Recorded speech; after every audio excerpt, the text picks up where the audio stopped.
जय माँ बगलामुखी। जय श्री महाकाल।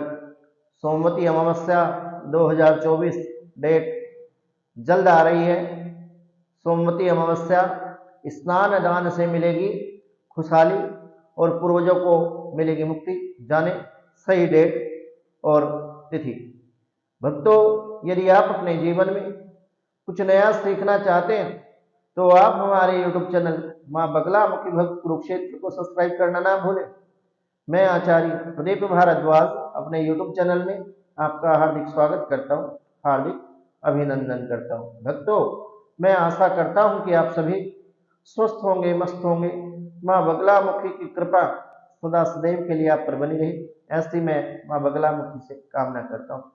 सोमवती अमावस्या 2024 कब है?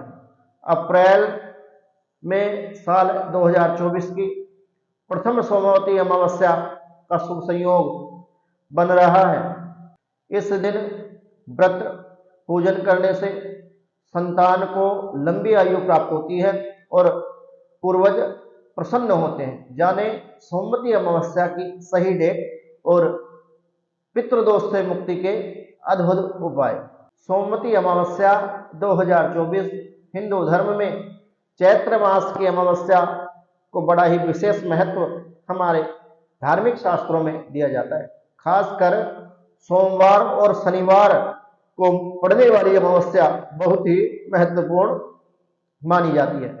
सोमवार को जो अमावस्या पड़ती है उसको सोमवती अमावस्या के नाम से जाना जाता है और शनिवार को जो अमावस्या पड़ती है उसको शनिश्चरी अमावस्या के नाम से जाना जाता है। इस बार चैत्र माह की जो अमावस्या है वो बेहद खास रहने वाली है, क्योंकि इस दिन सोमवार होने से सोमवती अमावस्या का शुभ संयोग बनेगा। और सोमवती अमावस्या को हमारे शास्त्रों में बड़ी ही तवज्जो दी जाती है, क्योंकि ऐसा कहते हैं कि महाभारत काल में जब पांडवों ने अपने पूर्वजों की सदगति के लिए, अपने पितरों को मोक्ष प्रदान की कामना के लिए, पिंडदान के लिए कोई शुभ मुहूर्त जांचने की कोशिश की तो पांडवों के समय में सोमवती अमावस्या नहीं आई। तो तब राजा युधिष्ठिर ने सोमवती अमावस्या को साथ दिया कि तुम कलयुग में बार बार आओगी, इसलिए श्राद्ध में हर 3 वर्ष बाद सोमवती अमावस्या का शुभ संयोग बन जाता है। परंतु उस समय पर पांडवों ने काफी समय प्रयास करने के बाद भी और काफी इंतजार करने के बाद भी सोमवती अमावस्या का शुभ संयोग नहीं बन पाया। पितरों के साथ साथ इस दिन भगवान शिव की पूजा के लिए भी सोमवती अमावस्या का दिन बड़ा ही श्रेष्ठ और पवित्र माना जाता है। इस पर्व को किसी त्योहार से कम नहीं माना जाता। आइए जानते हैं 2024 यानी कि 2024 की पहली सोमवती अमावस्या डेट, पूजा विधि, मुहूर्त और पितृदोष से मुक्ति के उपाय। इस साल सोमवती अमावस्या 8 अप्रैल 2024 को है। ये चैत्र माह की अमावस्या होगी। अमावस्या और सोमवार दोनों ही शिव पूजा के लिए बड़ा खास माना जाता है। ऐसे में इस दिन साधक को दुगना फल प्राप्त होता है। इस दिन बहुत सारे लोग तो कालसर्प दोष से मुक्ति के लिए भी उपाय करते हैं। सोमवती अमावस्या 2024 शुभ मुहूर्त क्या रहने वाला है? इस बार चैत्र अमावस्या तिथि 8 अप्रैल 2024 सोमवार को सुबह 3:21 पर प्रारंभ होगी और सोमवती अमावस्या तिथि इसी दिन रात्रि 11:50 तक रहेगी। स्नान दान का शुभ मुहूर्त क्या रहेगा? स्नान के लिए और दान के लिए जो शुभ मुहूर्त है वो प्रातः काल 4:32 पर प्रारंभ होगा और प्रातः काल ही 5:18 तक शुभ समय रहने वाला है। शिव पूजा के लिए सुबह 9:13 से समय प्रारंभ होगा और 10:48 तक यह समय रहने वाला है। जो लोग अपने पूर्वजों की सदगति के लिए, अपने पितरों की प्रसन्नता के लिए या अपने पूर्वजों को प्रेत दोष से मुक्ति पाने के लिए कोई तर्पण आदि कर्म करना चाहते हैं या ब्रह्मभोज आदि कराना चाहते हैं या त्रिपिंडी श्राद्ध या नारायण बलि आदि कर्म कराना चाहते हैं तो उसका समय सुबह 11:58 से प्रारंभ होगा और 12:48 तक यह समय रहने वाला है। भक्तों, सोमवती अमावस्या का इतना महत्व क्यों है? वैसे तो हमारे धार्मिक शास्त्रों में 12 महीनों में 12 अमावस्याएं आती हैं और जब अधिक मास होता है तो 13 अमावस्याएं आ जाती हैं, परंतु ऐसा क्या खास है इस सोमवती अमावस्या में ताकि लोग इसको इतना महत्व देते हैं, इतनी तवज्जो देते हैं? इसके पीछे की मुख्य वजह क्या है? भक्तों, शास्त्रों के अनुसार मान्यता है जो महिलाएं सावन सोमवती अमावस्या पर व्रत रखकर भगवान शिव की पूजा करती हैं, उनके पति को लंबी आयु का वरदान भगवान शिव से प्राप्त होता है और पूर्वज उनके ऊपर सदा अपनी कृपा बना के रखते हैं। सुहाग की सलामती के लिए इस दिन आटा, चावल, चीनी, घी, शक्कर, दूध आदि का दान किया जाता है।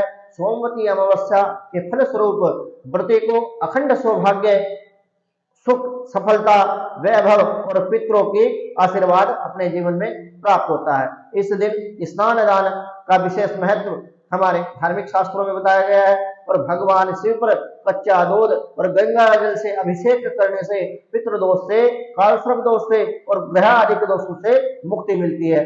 ऐसा करने से पितरों की आत्मा तृप्त होती है और पूर्वज अपना आशीर्वाद, अपनी अनुकंपा उस घर पर, उस परिवार पर, उस कुटुंब पर और अपने बच्चों पर सदा सदैव के लिए बना के रखते हैं। सोमवती अमावस्या की पूजा विधि क्या है, कैसे आप पूजा करके अपने पूर्वजों का आशीर्वाद प्राप्त कर सकते हैं और किस तरीके से पूजा करके आप अपने पितरों को सदगति दिला सकते हैं?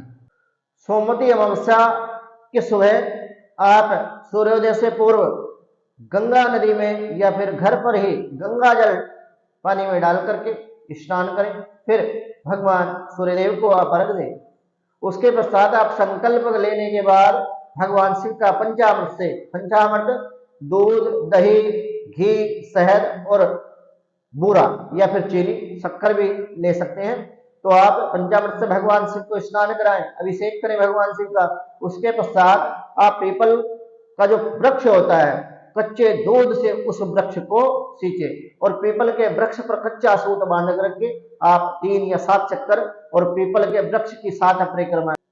शाम के समय आपको पीपल के वृक्ष के नीचे सरसों का तेल या फिर गाय के शुद्ध घी से निर्मित देसी घी का दीपक अवश्य जलाना चाहिए। इससे भगवान शिव, लक्ष्मी जी और शनिदेव प्रसन्न होते हैं।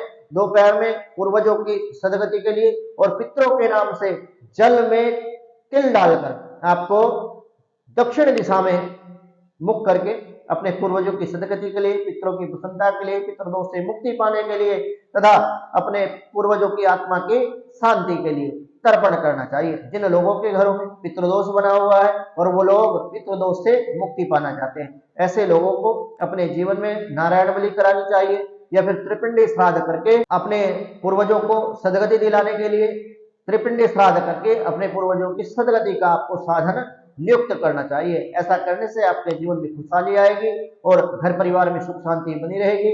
और जो लोग अपने जीवन में समस्याओं से त्रस्त हैं या फिर जिन लोगों के यहाँ पितृदोष है या प्रेत दोष है, ऐसे लोगों को विशेष रूप से सोमवती अमावस्या पर त्रिपिंडी श्राद्ध तो अवश्य ही करा लेना चाहिए। और वैसे भी मैं आप सभी लोगों को एक बात बता देना चाहता हूँ कि 3 साढ़े 3 वर्ष के बाद एक बार हम सभी को अपने पूर्वजों की सदगति के लिए, अपने पूर्वजों की सदगति के लिए, अपने पूर्वजों की प्रसन्नता के लिए, अपने पूर्वजों को पितृदोष से मुक्ति पाने के लिए और अपने पितरों के आत्मा की संतृप्ति के लिए तर्पण, मार्जन और यज्ञ आदि या फिर त्रिपिंडी श्राद्ध अवश्य करा लेना चाहिए। ऐसा करने से पूर्वज प्रसन्न होते हैं और उस घर पर, उस परिवार पर अपने कृपा, अपनी अनुकंपा सदा सदैव के लिए बना के रखें। भक्तों, मेरे द्वारा दी गई जानकारी यदि आपको अच्छी लगी हो तो आप हमारे यूट्यूब चैनल मां बगलामुखी भक्त कुरुक्षेत्र को सब्सक्राइब करना ना भूलें, वीडियो को लाइक करें, शेयर करें, चैनल को सब्सक्राइब करना ना भूलें ताकि हमारी नई वीडियो का नोटिफिकेशन आपको प्राप्त हो सके। इसी मनोकामना के साथ जय मां बगलामुखी, जय श्री महाकाल।